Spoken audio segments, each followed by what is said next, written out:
Hello everybody and welcome to the Crystal Scramble demo. So today we are going to be covering a section in the rulebook in which we are going to make it so we show you guys how we are doing spectator mode for this game mode, because unfortunately, despite there being 3 teams, there's not actually a built-in spectator mode for this game mode. So we have used a creative solution in which we use Leona blocks and Yvette's in order to film the entirety of the match, so that way people can see it, and we're also able to moderate it as tournament staff.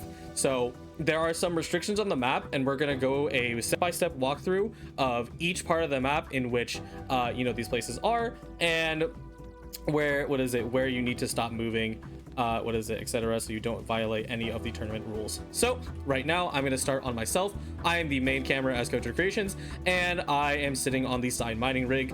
During Crystal Clash, the middle mining rig that you can see in the drilling center right here, as well as where I am standing, are the only 2 mining rigs you're going to be using. There are barriers set up around both mining rig connected to the yellow zone, and this way it keeps it so that not only red and blue are going to be only fighting each other, but they're not going to be able to push in and steal from these places. We only have blocks here, and we also have blocks to block the stringified doors, as well as the entrances to orange zone. And of course we can go ahead and introduce our camera over there actually, which is sitting on the one directly below, who's currently doing a BIMO spray. That is security. Security is going to sweep through this area, so if anybody crosses the line, you will be shot.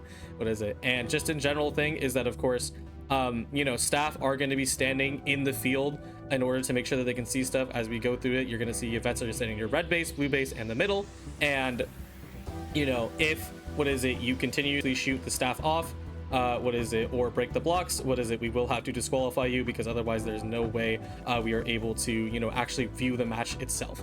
And we can go ahead and start on my spot, though, that being the red and blue side mining rig. So unfortunately, in the actual map itself, these numbers change based off the team, so we are just calling this the side mining rig. There's only one of them, and you can just see it at this position right here. I'm gonna go ahead and turn on my map, so people are going to be able to see this directly. But I'm going to be standing on this T-shaped structure up here. I'm sitting at the ceiling limit, so I should be out of the area of play for the most part. All players on this on the official tournament date will be wearing a purple skin, so it's going to be a little easier to identify who is going where. But yes, this is the spot I'm standing in. I'm just going to be up here looking from left to right and down wherever players are coming in. But that is this siding mic rig here. And now we're going to head and move on to red base itself.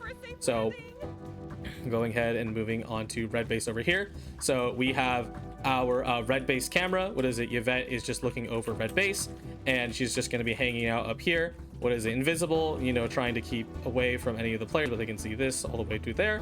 And you can also see red base as well on the top right corner screen in the video itself. And this is the limit of area of play. Obviously, if you were to cross this red wall, you are now pushing all the way into yellow territory, where you could take crystals from here. So that's why we have security who is sweeping around sweeping around the perimeter to take a look at it. But yes, this wall is the limit. Of course, it's okay if you want to stringify on this wall, but we really just can't have you being inside this area, which is considered yellow territory.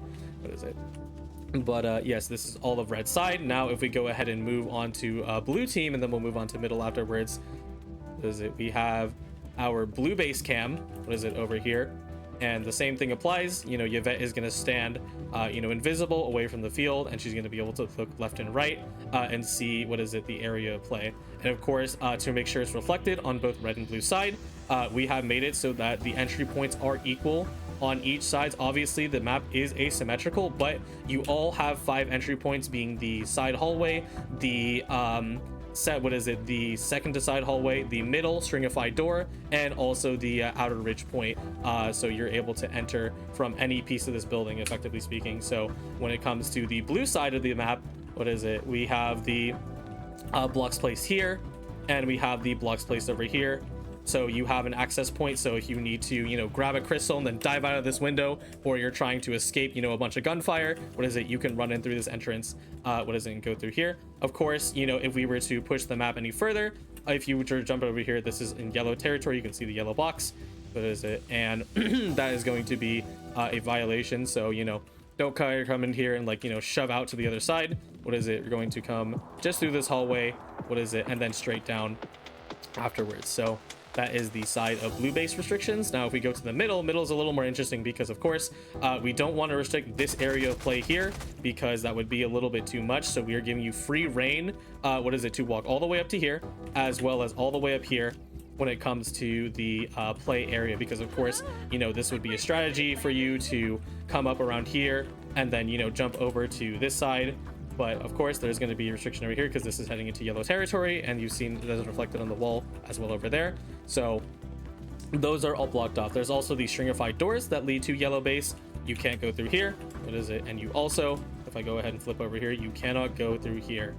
But that does not require that everything else is free. You can, you can walk around. You're not just going to be funneled to one side of the map.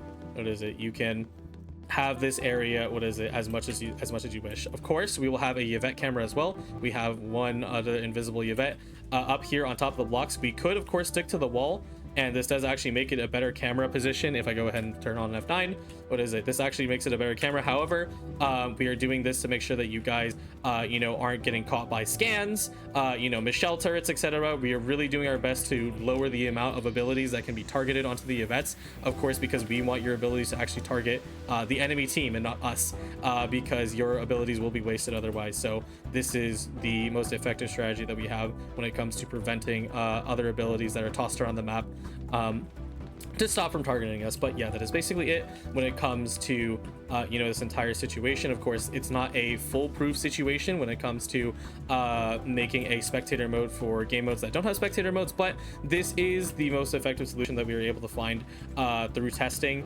Yvettes are going to be able to stay out of your line of sight, and Leonas are going to be able to build the blocks. Of course, if someone breaks a block on accident, no big deal. We'll just go ahead and fix it. But you cannot be on these yellow sides and stealing crystal rigs from either here or the other side of the map as well, and that's what security is for. I'm going to go ahead and say hi to security.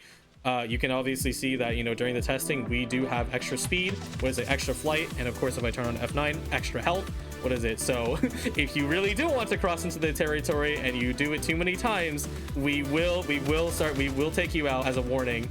And then secondarily, if you really start doing it way too many times in the match, we will have to DQ you from the tournament. But of course, we hope that people are willing to respect how we are handling the situation when it comes to keeping the game fair and making it so that this game mode can still be played in a competitive environment, as well as streamed and moderated, because at the end of the day, I think it's a lot of fun to be able to play Crystal Scramble in this environment. I'm seeing a lot of you guys are having a lot of fun in the pools, but this is how we're going to be handling this stuff. So if you have any questions about how this works, we're going to have a graphic available linked in the description as well as in the rulebook, and you can also find if your team is very confused on how this works, I can pull you into a room and I will build all of the blocks, and you can have a viewpoint and see, preview with your team in game in a custom room to see how this is all going. But anyways, thank you to all the staff who helped assemble this, and I do hope that this is quite effective when it comes to showing off how the game goes in the tournament. So we'll see you on the 13th, 14th, and 15th, and here's to a great Crystal Clash.